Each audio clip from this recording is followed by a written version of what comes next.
Quality of earnings बताओ तो quality of earnings क्या होता है? प्रतीक्षा बताओ क्वालिटी ऑफ अर्निंग्स क्या होता है?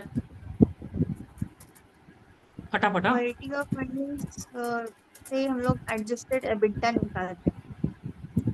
एडजस्टेड ईबिटा निकालते हैं। एडजस्टेड ईबिटा कैसे निकालते हैं? Like non operating expense, non operating income, सब ईबीट एडजस्टमेंट्स करना प्लस पड़ता है। Working EBIT capital, plus depreciation EBIT plus plus amortisation. Depreciation amortisation. हाँ। हाँ। और क्वालिटी ऑफ एसेट्स में क्या देखते हैं हम लोग? एजर्शंस देखेंगे, लाइक उसका फिजिकल कंडीशंस क्या है, उसका टाइटल डीड्स क्या है, कंप्लीटनेस, ओनरशिप, मॉर्गेज, मॉर्गेज है कि नहीं है, मॉर्गेज, उसके नाम हाँ, पे है कि नहीं है, क्वालिटी है कि नहीं है, लीज ठीक है। एसेट्स। आप हाँ, क्या क्या चीज चेक करेगा जब ड्यू डिलीजेंस कर रहा है? तब क्या क्या चीज चेक करेगा? फाइनेंशियल स्टेटमेंट्स वगैरह चेक करना होगा, cash flow statement, income statement and balance sheet and working capital assessment, historical trends analysis करना होगा। कीवर्ड बोलो ये सब जो बोल रहे हो अभी। क्वालिटी क्वालिटी ये सब तो बोल रहे हैं। Quality of quality earnings, of quality of earning, assets, quality of net assets, debt, hidden liabilities. फिर hidden quality of earning, liabilities. Quality of asset, net debt, hidden liabilities, ये सब बोल रहे हैं, ठीक है। हिडन लाइबिलिटीज क्या होता है? ये पोटेंशियल फ्यूचर फाइनेंशियल ऑब्लिगेशंस होता है एक्चुअली, मतलब इट इज अ रिस्क देखो दैट एक दैट चीज इज आप नॉट लोग सब जन याद रख लो। एक्सपेक्टेड। एकदम अभी कर लेता है ना, ब्रेन को इतना स्ट्रांग कर लो कि अभी याद हो जाए। ब्रेन को एकदम करो कि घर में देखना ही नहीं पड़े।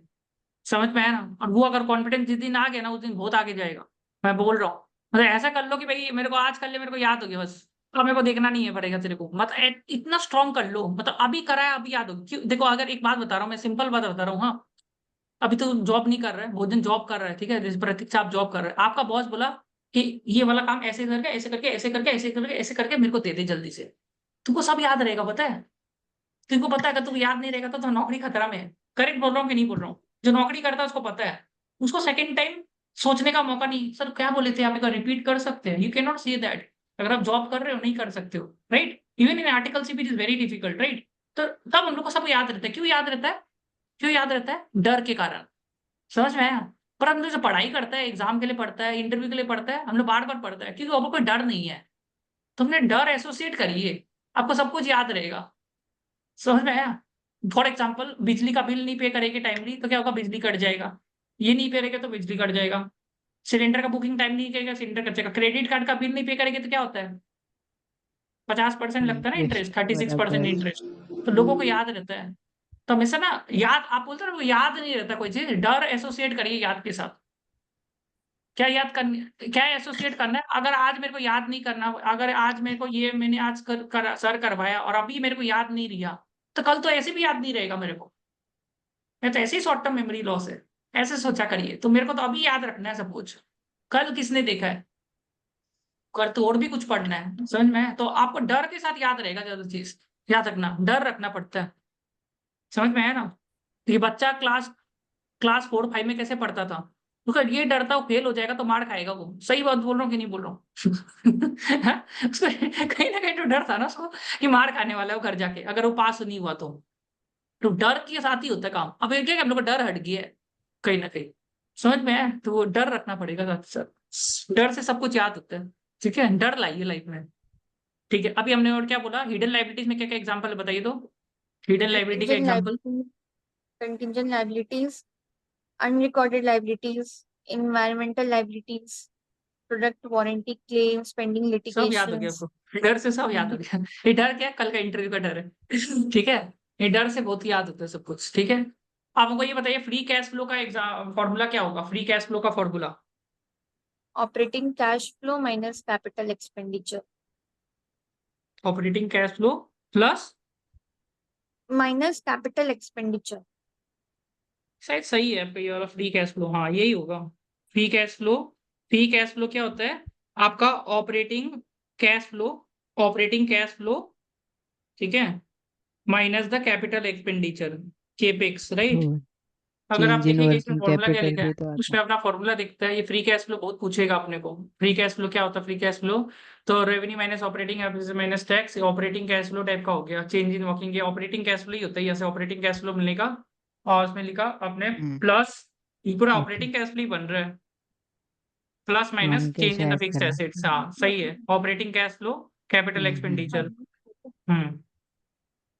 ठीक है। अब what do you understand by deferred revenue और why it is crucial in FDD? Deferred revenue तो हम बताया था कि एडवांस मिला, not yet recognised as revenue. Why it is important? it represents money the customer receive the goods or services that not yet delivered. It recognizes the liability in the liability होता है in the balance sheet. For example, if the customer pays for a subscription upfront for a year, the company recognizes revenue over the course of the subscription period rather than all at once. Until the services are provided or goods are delivered, the payment is treated as a deferred revenue on the.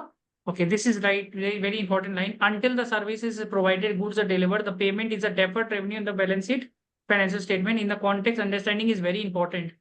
Deferred revenue क्यों important होता है देख लीजिए, ये बहुत पूछता है interview में। एक तो revenue recognition compliance, deferred revenue recognition income release not yet confirm, ensuring compliance with the revenue recognition standards for credit financial reporting, risk assessment, the risk associated and all, जैसे कुछ लिखा है। Working capital consideration in impacts the working capital influencing target liquidity and liquidation and in depth revenue sense ज्ञान नहीं लिखा है। ठीक है। Customer relationship, examining this allows for an assessment of customer relationship, understanding customer prepayments, loyalty. Customer का अच्छा relation है तभी तो पैसा पे एडवांस में दे रहा है वो, है ना। Quality of earnings, analysing in quality interesting one time and non recurring expenses, risk and this clear picture. Potential red flags, potential red flags क्या है? वाई ड्यूटी, इसको ना लेस करके चलता है जनरली हम लोग ये डेफर्ड रेवेन्यू को ना। हम लोग देखेगा कि ये काम हम लोग जो लिया है पैसा, वो काम हम लोग कंप्लीट कर देगा ना टाइमली बेसिस में, कर देंगे तो लेके, नहीं तो नहीं लेके। ठीक है। Why is due diligence perform in the audited financials, वही एक्यूरेसी देखने के लिए, मर्जर एक्विजिशन, हिडन लायबिलिटी वगैरह देखने के लिए। What are the various liquidity ratio, ये बोला रेशियो, रेशियो निकालता है, वही क्वेश्चन आ गया रेशियो, जो आप बोल रहा था वही आ रहा है। तो ये सब रेशियो निकालता है, तो लिक्विडिटी रेशियो पढ़ लेगा आप लोग। लिक्विडिटी रेशियो क्या क्या होता है, लिक्विडिटी रेशियोज, ठीक है, ये पढ़ लीजिएगा। करंट क्विक रेशियो, ये सब तो आता है। करंट क्विक रेशियो पूछ सकता है, तो करंट रेशियो तो पता ही है, current asset minus quick ratio भूल जाता है। करंट एसेट से इन्वेंट्री को माइनस कर देंगे बस, करंट एसेट से इन्वेंट्री को माइनस कर देंगे। बाकी मेरे को लगता है current and quick ratio important होता है, बाकी ये वाला इंपॉर्टेंट होता है डेटा डेज, जो मैंने बोला ना, जो मैंने ऑलरेडी करवा दिया। ठीक है। अब इसमें लोअर नंबर, देखिए लोअर नंबर हमेशा ही अच्छा होता है ना, क्विकर कैश फ्लोज। तो low DSO is good, low DSO is good. DSO याद है ना, डीएसओ 365 डिवाइड बाई, हाँ, डेटर डेज। तो लोअर होगा तो अच्छा है। What is the activity ratio? Activity वही वर्किंग कैपिटल रेशियो, तो एक्टिविटी रेशियो पढ़ लेना। तो डिफरेंट टाइप्स ऑफ रेशियोज में एक्टिविटी रेशियोज, तो ये तो बहुत इजी है। एक्टिविटी फाइनेंस में हर जगह रेशियोज बहुत पूछता है, कोई भी फाइनेंस प्रोफाइल जाएगा रेशियो ज्यादा करके पूछेगा आपको, you should know the ratios. फिर लेवरेज रेशियो भी इजी है, हर जगह रेशियोज तो पूछता ही है, याद रख लीजिएगा, लेवरेज रेशियोज। ठीक है। लेवरेज तो इजी है, डेट इक्विटी रेशियो। ठीक है। आपने एक याद रखना, आपको हमेशा टर्नओवर रेशियो पूछेगा ना, तो एक बार याद हो जाएगा आपको। आपको हमेशा देखना जो भी लिखा रहता है ना उसको नीचे लिख लेना, अकाउंट पेबल है तो नीचे लिख लेना, अकाउंट रिसीवेबल है नीचे लिख लेना, एवरेज लगा देना। ठीक है। इन्वेंट्री टर्नओवर रेशियो, इन्वेंट्री नीचे होगा, डिनोमिनेटर हमेशा जो नाम होता है उसका नीचे रहता है नाम, रटना हो जाएगा आपका। ऊपर में आप दिमाग लगा लेना, ये इन्वेंट्री तो कॉस्ट ऑफ गुड सोल्ड होगा, अकाउंट रिसीवेबल तो नेट क्रेडिट सेल होगा, अकाउंट पेबल है तो टोटल परचेज नेट परचेज होगा। ऐसे करके आप बना सकते हैं आंसर को। ये टेक्निक से हम लोग ऐसे ही याद करता था बच्चे। ठीक है। Debt equity ratio, debt to assets ratio, debt to capital ratio. ठीक है। ये बहुत इजी है, जैसे लिखा वैसे ही लिख याद कर लो, जैसे लिखा वैसे याद हो जाता है इसमें लफड़ा नहीं है ज्यादा याद करने में। इंटरेस्ट कवरेज रेशियो इंपॉर्टेंट है, ईबीआईटी अपॉन इंटरेस्ट, ये ज्यादा करके पूछ लेते हैं। प्रॉफिटेबिलिटी रेशियो बहुत इजी है, नेट प्रॉफिट रेशियो, ये सब चीज आप बना देंगे। तो एक आपको क्वेश्चन पूछेगा इंटरव्यू में, और वो क्वेश्चन होगा डिफरेंट टाइप्स ऑफ रेशियोज क्या क्या होता है, तो उसको आपको ऐसे करके याद रखना है कि ये सब रेशियोज होता है, याद रख लेना। एक तो लिक्विडिटी, एक एक्टिविटी, एक लेवरेज एंड प्रॉफिटेबिलिटी, ऐसे करके याद रखना है। ठीक है। ये क्वेश्चन पूछता है negative working capital, is it good और बैड? नेगेटिव वर्किंग कैपिटल क्या होगा? Current asset minus current liability, उल्टा करने से current liability minus current asset, मतलब करेंट लायबिलिटी ज्यादा है। इज इट गुड और बैड? ठीक है। इज इट गुड और बैड, ये गुड भी होता है बैड भी होता है, depend on the nature of business. ठीक है। It depends on the nature of business again. तो इसमें क्या लिखा है? Negative can be seen as a positive for the company, this is because imply the managing the cash flows and using the suppliers and creditors money to finance his operations. बोलता है कि it is can be seen as positive for the company कि इसका current liability ज्यादा है, current asset कम है. Company is efficient in managing its cash flows and using the supplier creditor money to finance the operation. Cash flow efficiency in collecting the receivables quickly and managing the payables, leading to a more efficient cash flow conversion. मतलब cash जल्दी जल्दी आ रहा है. Reducing the finance needs. The company relies less on the external financing. It uses the suppliers and creditors money to fund its short-term operation. ठीक है. आप एक बात बताओ, मेरे को एग्जांपल दो. Which companies have negative working capital? Which company generally have the startup companies basically उन लोग का नेगेटिव वर्किंग कैपिटल होता है. ठीक है. तो विच companies have a negative working capital? पहले पैसा, हाँ स्टार्टअप कंपनी हो सकता है कि उनको पहले ही पैसा मिल जाता है इतना सारा. तो इज इट गुड और बैड? ठीक है, गुड भी होता है बैड भी होता है. गुड कब होता है? जब उसका बिजनेस चल रहा है. जब उसका गुड तब होता है जब when it's business is going very well. Bad कब होता है? बिजनेस नहीं चल रहा है, पैसा लेके रख लिया. मेरा बिजनेस इज नॉट रनिंग. देख बाईजूस का बिजनेस नहीं चल रहा है और वो पैसा ही पैसा ले रहा है. That is wrong. ठीक है. When a business is not running and you are taking more money to increase the pressure. ठीक है. तो they are running paycheck after paycheck and very difficult to turn around. Then very few companies are able to turn around from that situation. ठीक है. तो इसका answer लिख लो group पे. Which companies have a negative working capital and it is good? It's in grocery shop. Grocery shop का आप देखना, ग्रोसरी रिटेल शॉप्स, विशाल मेगा मार्ट, आपका डी मार्ट. तो यहाँ पर में क्या होगा? कस्टमर तो फटाफट पैसा दे देगा शॉपिंग मॉल में जाके, और ये लोगों को जो सामान आता है उसको 90 दिन का बाकी मिलेगा इन लोगों को. बात समझ में आया ना मेरा? तो लिख लो इसका कंपनी का नाम. विच कंपनी जनरली अब नेगेटिव वर्किंग कैपिटल? फटाफट ग्रुप में लिख लो. Shopping mall, mega mart, D mart, Reliance, Reliance retail, Reliance retail. ये सब बढ़िया बिजनेस है बिकॉज ये लोग का क्या है ना, ये लोग का हमेशा कैश में सामान बिक्री होता है क्योंकि सब तो क्रेडिटर जो है ना. तो ये बढ़िया बात है ये लोग का. ठीक है. ये लोग को सबको कैश में सेल होता है पर ये लोग को जो क्रेडिटर को देना है 90 दिन में देना होगा. लिख लो इसका answer. Which company have generally negative working capital and is considered to be good? And consider to be good. ठीक है. ये लिख लो आंसर ग्रुप में. जल्दी लिख लो. हाँ. Retail companies, retail, Reliance retail, grocery shops, those are selling on retail, mega marts. ठीक है. अब इसमें एक प्रॉब्लम है. ठीक है. इसमें प्रॉब्लम है कि हर कंपनी का प्रॉब्लम भी होता है. जैसे फॉर एग्जांपल कंपनी नहीं चल रहा है तो उसमें क्या होता है कि उसका बस करेंट एसेट्स खत्म हो गया, चुकाने के लिए पैसा नहीं है, तब केस में भी उसका नेगेटिव वर्किंग कैपिटल हो सकता है. When the business is not running properly, it is not able to manage the working capital well, then also negative working capital हो सकता है. फॉर एग्जाम्पल मैं एक और तरीका बताता हूँ. बहुत सारा सीए फर्म है, वो लोग है ना सैलरी बहुत लेट से देते हैं अपना सीईओ को. अब CA firm, typical CA firm में जाओगे तो लोग सैलरी आपको फर्स्ट तारीख को नहीं देके 15 तारीख को देता है. ठीक है ना. तो ये नेगेटिव वर्किंग कैपिटल का फायदा उठा रहा है ना है ना. नेगेटिव वर्किंग कैपिटल धीरे धीरे पैसा देंगे. बिजनेस अच्छा चल रहा है पर धीरे धीरे पैसा देते हैं. वर्किंग कैपिटल का क्या करेंगे? वो पैसा को लगाएंगे स्टॉक मार्केट में, स्मॉल कैप में लगा के रख देंगे पैसा. जैसे कोरोना का टाइम था तो कोरोना का टाइम में क्या किया था? बहुत जन लेट से दिया था एम्प्लॉय को सैलरी. 3-4 महीना के बाद दिया था सैलरी. तो 4 महीने का पैसा को क्या किए? स्टॉक मार्केट में लगा दिए पैसा को बहुत जन लगा देते स्टॉक मार्केट में. जब बूम किया था उससे चुका दिए उसको, पैसा बन गया ना लोग का. होल्ड भी कर दिए पैसा. अब अगर इन लोग को दो फायदा था. अगर वहां से बिजनेस नहीं चलता तो वीडियो क्यों बंद रख लिए? डोना सब जन वीडियो ऑन रखे वीडियो ऑन रखिए हितेश. ठीक है. अगर बिजनेस नहीं चला तो अच्छा है, नहीं देना पड़ेगा पैसा, निकाल दो. और बिजनेस चला तो दोनों में दोनों तरफ से फायदा है. समझ में आया ना मेरे बात को? इसका आंसर एक बार ग्रुप में लिख लीजिए. ना नेगेटिव वर्किंग कैपिटल पूछ सकता है तुमको. नेगेटिव जल्दी लिख लो. 15 मिनट हो रहे हैं हम लोग को. विदम, निखिल, छटाफटा वीडियो ऑन रखो सब जना. तो ये वाला पॉइंट लिख लो. नेगेटिव वर्किंग कैपिटल किसका हो सकता है? रिटेल कंपनीज का. डेफर्ड रेवेन्यू रीजन नेगेटिव किस किस का हो सकता है? नेगेटिव वर्किंग कैपिटल फटाफट लिख लो. रिटेल कंपनीज का हो सकता है, ग्रोसरी शॉप का हो सकता है, विशाल मेगा मार्ट का हो सकता है. And it is considered good. अगर ग्रोसरी आइटम तो फटाफट बिकेगा, उसमें तो कोई लॉस ही नहीं होने का चांसेस है. सीए फर्म का भी हो सकता है नेगेटिव वर्किंग कैपिटल. अगर वो लोग लेट से सैलरी पे कर रहा है इंप्लॉय को और वो पैसा को कहाँ पर इन्वेस्ट कर रहा है, किधर और पैसा इन्वेस्ट करके वहां से भी पैसा कमा रहा है. तो ये फायदा उठाने का चांस हो गया। पर एक जगह नुकसान भी हो सकता है, अगर ये लोग को लेट से इसलिए पैसा दे रहा है क्योंकि पैसा है नहीं अपने पास। फॉर एग्जाम्पल बाईजूस, अब बाईजूस के पास पैसा नहीं है तो, और तो नेगेटिव वर्किंग कैपिटल है। Paytm negative working capital, it's not good for them. Swiggy, अगर वो लोग का बिजनेस नहीं चल रहा है, नहीं दे तो आपको इसका दोनों का आप वो पूछा, इट इज गुड और bad, it depends on the nature of business, whether business is running profitably और नॉट। ठीक है, तो आपको ये दोनों तरह का आपको याद रखना पड़ेगा।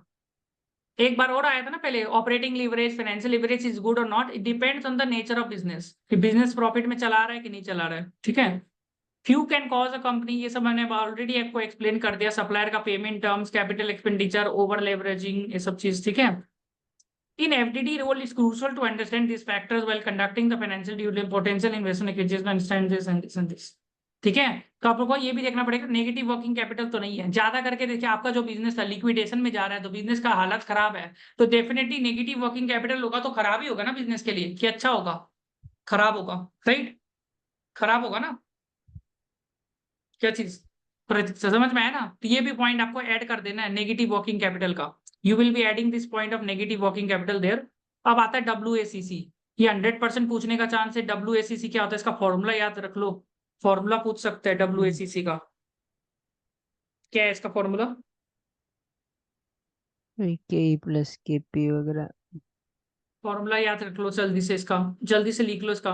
E/V मतलब इक्विटी अपॉन वैल्यू, मतलब V क्या होता है देख लो। ठीक है, equity, E market value of equity divide by the market value of the company, debt and equity. ठीक है, upon RE is the cost of equity. Easy है, डिफिकल्ट नहीं, डेट बाय वैल्यू -1 - T। जल्दी से लिख लो इसका फॉर्मूला ग्रुप में, WACC पूछेगा। सारा फाइनेंस का अगर ये कर लिया ना, पूरा फाइनेंस आपको क्लियर हो जाएगा, ये मेरे को लग रहा है। ठीक है, WA × KE, इधर नहीं तो किधर ना किधर तो ही जाएगा। ठीक है, तो WA × KE, WE क्या होता है, WE क्या होता है, RE होता है। ठीक है, कॉस्ट ऑफ इक्विटी, इसको ऐसे लिखिए, वेटेड इक्विटी। प्रॉपरली लिखिए, cost of equity, cost of equity into into into क्या, cost of equity, RE is cost of equity into market value of equity divide by क्या है, डिवाइड बाई V से क्या था, total market value of debt and equity. Debt and equity. ठीक है, बहुत बड़ा फॉर्मूला हो गया ऐसे तो ना। सर वो छोटा है, वो डिवाइड करके लिखा है उन्होंने। हाँ ऐसे बड़ा इक्विटी हो गया, प्लस डेट पूरा। प्लस प्लस करेंगे ऐसे करके, कॉस्ट ऑफ डेट का निकालना है, कॉस्ट ऑफ डेट इनटू, ऐसे करके आपको आंसर निकालना पड़ेगा फिर इसका। बहुत बड़ा हो जाएगा फॉर्मूला ना, ऐसे करके, हाँ प्लस ऐसे करके निकालना है, बहुत बड़ा हो गया फॉर्मूला। ऐसे ही ठीक था। ठीक है, ये पूछ, ये अगर बताते तो ऐसी खुशी हो जाएगा। ओवर डिस्काउंट रेट कौन सा यूज किया, ये वाला याद किया तो इजी है, फॉर्मूला इजी है एकदम, याद हो जाएगा। ठीक है, into 1 - tax. IRR annual compound rate, ये नहीं पूछेगा, छोड़ दो। IRR का ऐसे फॉर्मूला पता होना चाहिए, IRR में दोनों इक्वल हो जाता है। NPV IRR, बीटा पूछता है लोग। ठीक है, बीटा ज्यादा करके पूछता है। बीटा का फॉर्मूला क्या है, covariance divide by variance, covariance divide by variance. तो बीटा बहुत पूछता है, देखिए understanding the beta is crucial for investment banking में, बीटा बहुत पूछता है। It is assessing the risk and the potential impact on the investment returns in this stock price movement in relation to the market. A beta of 1 indicates that the stock move to in sync with the market. A beta greater higher volatility, मतलब beta जितना ज्यादा होगा उतना volatile stock है, और beta जितना कम होगा उतना है। जैसे आपका हाई वोलेटाइल स्टॉक कौन सा होता है, छोटा छोटा पेनी स्टॉक होता है ना, बहुत वोलेटाइल होता है वो, वही बोल रहा सारा है। तो कोवेरिएंस डिवाइड बाय वेरिएंस, ये याद रख लेना फॉर्मूला। बीटा का फॉर्मूला क्या है, covariance divide by variance. How does they will impact the beta of the company, ये सब तो नहीं पूछेगा। लॉन्ग टर्म प्रोविजंस, ये नहीं पूछेगा। प्रोविजंस, शॉर्ट टर्म प्रोविजंस लिखा है, लॉन्ग टर्म प्रोविजंस लिखा है। How to decide on capitalization of expenses, various valuation techniques, ये पूछ सकता है। आप वैल्यूएशन किया था क्या, वैल्यूएशन किया था, फाइनेंशियल मॉडलिंग करके वैल्यूएशन किया, वैल्यूएशन नहीं किया ना। नहीं, वैल्यूएशन का टेक्निक्स पूछ लेता है लोग थोड़ा सा, कि वैल्यूएशन वगैरह भी किया है क्या, वैसे इतना जरूरी नहीं है, वैल्यूएशन का अलग होता है, जैसे एफडीटी होता है ना, वैसे वैल्यूएशन का टेक्निक्स, तो कंपैरेबल कंपनी एनालिसिस, फिर precedent transaction analysis, discount, DCF बोल देना, सबसे इजी है डीसीएफ एंड नैप मेथड। ठीक है, एक बार नाम लिख लो फिर भी सबका, comparable company analysis, president transaction analysis, DCF, NAB. आप डीसीएफ और एनएबी आराम से बोल सकता है, डीसीएफ और एनएबी तो आराम से बोल सकता है। नेट एसेट में तो नेट एसेट निकाल लेता है ना, सबका difference between total asset minus liability, और डीसीएफ पता ही है, ये बोलने लायक है। लेवरेज बाई आउट नहीं पूछेगा, लेवरेज बाई आउट छोटा छोटा कंपनी का होता है, मार्केट कैप। फिर ये तो बता ही देगा ऑपरेटिंग इन्वेस्टिंग फाइनेंस एक्टिविटीज में कुछ है नहीं। फिर different types of due diligence, ये तो आपको बताइए था मैंने, इजी है। ये पूछ सकता है व्हाट इज सीमओ की कॉन्फिडेंशियल इंफॉर्मेशन मेमोरेंडम।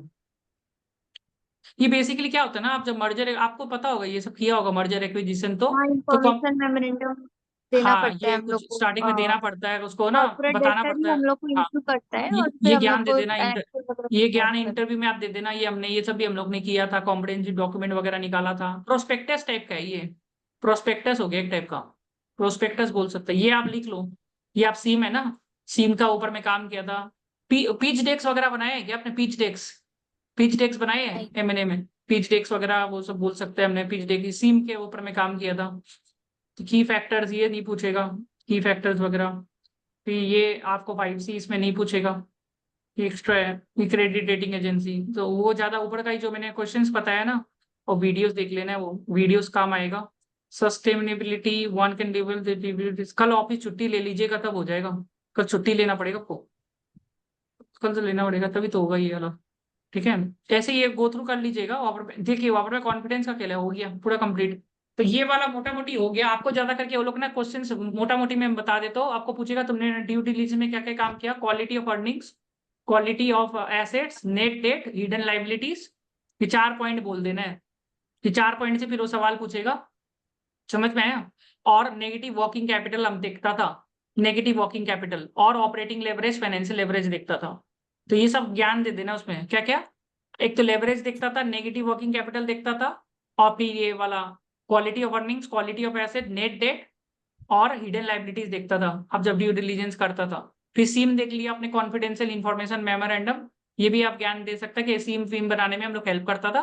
फिर फाइनेंशियल्स देखते थे, थोड़ा वो देखते थे, रेशियोज, रेशियोज आपको पता ही है, रेशियोज ये पॉइंट्स आप बोलने लायक बोलना चाहिए कि अब इससे क्वेश्चन को घुमा फिरा कर पूछेगा। प्लस वो जो मैंने वीडियो दिया था उसका कल आप है ना सुबह उठ के वो सब कर लीजिएगा, सुबह उठ के। तो ये डॉक्यूमेंट को ज्यादा टाइम पास मत करिएगा, मोटा मोटी आपको फॉर्मूला पता होने चाहिए। क्वालिटी ऑफ अर्निंग्स का फॉर्मूला क्या है, एडजस्ट ईबिटा निकालते थे अपना, ईबिटा कैसे निकालते हैं, EBIT plus depreciation plus amortization, ठीक है।